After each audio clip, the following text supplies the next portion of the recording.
si cette voie-là, on a vraiment des difficultés pour passer. Et ce n'est pas la seule voie sur moi. On veut qu'on répare. Si on répare, c'est bon pour nous. Des voies impraticables. Il en existe partout en Afrique. Il y a eu 2-3 ans, il n'y a pas eu d'entretien de route en Centrafrique, surtout les routes en terre. Donc il y a ce problème qui s'est posé.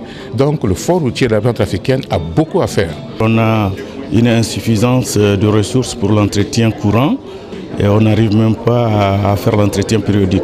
La 15e Assemblée générale annuelle de l'Association des fonds d'entretien routier africains se propose de trouver des solutions à ces problèmes. L'événement mobilise 34 pays africains à Abidjan.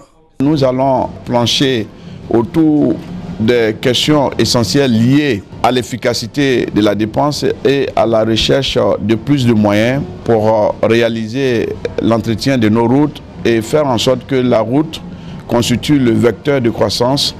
2 000 milliards de francs CFA investis ces 4 dernières années dans l'entretien du réseau routier ivoirien contre 200 milliards il y a 20 ans. Le gouvernement se félicite des avancées enregistrées. Aujourd'hui, on est à plus de 1000 km de routes qui ont été, je dirais, entretenues ou développées. Et les objectifs, c'est de doubler le réseau routier au cours des 10 prochaines années, de passer pratiquement de 6500 km de réseau bitumé à 13 000 km de réseau revêtu et de construire pour les 20 prochaines années près de 1500 km d'autoroutes.